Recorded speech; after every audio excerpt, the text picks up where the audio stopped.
My name is Trevor Barnard. Neglected Areas of Piano Teaching may seem a provocative title for a teaching book, but the decision to name it as such was arrived at after much consideration and backed up by a career of playing and teaching in several countries over a period of 70 years. All the material is taken from a series of articles that I contributed to the former American keyboard journal Clavier, its successor Clavier Companion, and the Australian Music Teacher International Journal. I thank these journals for their support in this. My main opening comment would be that over a lifetime of experience, I have perceived that most student amateur pianists are right-handed players, and many professional ones are also. In everyday life, there is nothing abnormal in being either right-handed or left-handed in the course of one's daily activities, but playing the piano is different. It is interesting to note that whilst I have heard many right-handed pianists, I have never encountered a left-handed one. A pianist who has an expressive right hand, yet is non-musically involved in the other hand, is frequently the norm, unfortunately. This follows because the universal approach to teaching is often to place the emphasis on the right hand, with the left hand taking a secondary role. The aim should be constant interaction between the hands in an ambidextrous manner. The problem is easily addressed. For example, in scale playing, just alternate the emphasis between the hands, instead of the right hand dominating throughout. Bach fugues are an excellent training ground in this situation. Another method would be to practice scales cross-handed instead of the normal way.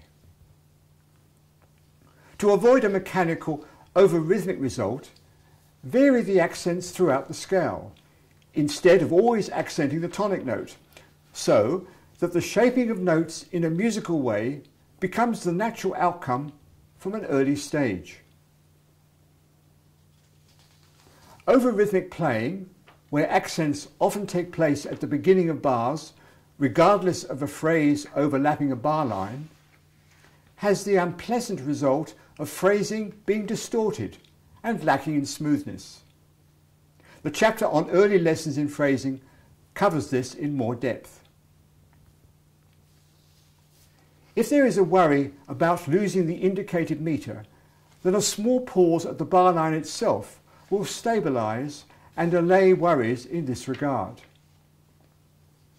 It is essential that the feeling of the indicated meter is never lost, and this extends further to rhythmic syncopation. For example, in a bar where there is a 6/8 time signature, with one hand having 3 crotchet or quarter notes, and the other 6 quaver or eighth notes, the composer might indicate a syncopated accent on the 3rd quaver eighth note, so that the time signature can end up in 3/4, with 3 groups of 2 instead of 2 groups of 3. This can be disastrous if playing in ensemble with others, but is easily solved by inserting a small pause after the second of the crotchet or quarter notes halfway through the bar or measure. This will then maintain the correct meter in an unequivocal, clear manner. See my free article on rhythm, where this example is included with other reflections. Moving on to another essential area, pedalling. There are 2 pedals that more advanced players use in their performances: the damper pedal, often called the sustaining pedal, and the unicorda pedal, or the soft pedal as it is often referred to. Both frequently received inadequate attention from teachers in my view. The damper pedal is used to enhance both legato smoothness and tonal colour, and necessitates the correct application of 4 separate techniques in doing so. The soft pedal, on the other hand, should be applied when focusing on tonal control and projection where softer dynamics are indicated. Both pedals often tend to be used in a casual or vague way, thereby inhibiting the quality of performance. In the chapter called How Soft is Soft, tonal projection is further examined in ensuring that musical intentions are satisfactorily conveyed to a listener or audience at all levels of volume, not just those involved in the use of the soft pedal. Keyboard stiffness, a very common problem amongst players at all levels of accomplishment. My chapter on this analyses the shortcoming and attempts to offer a solution that should be within the grasp of most. This includes the execution of octave playing, where a minimum of effort that combines the least possible physical exertion and the ability to consistently implement the necessary speed is the ultimate ideal. Another area that gets bypassed is that of cross rhythms. I frequently hear these either faked or bulldozed through in an incoherent manner.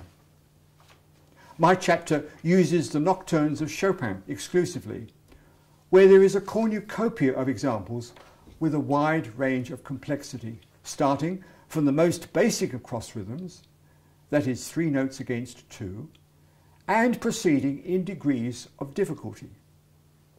This need not be an area that evokes so much fear, since a correct method of analysis can easily make cross rhythms something to savour rather than be swept under the carpet.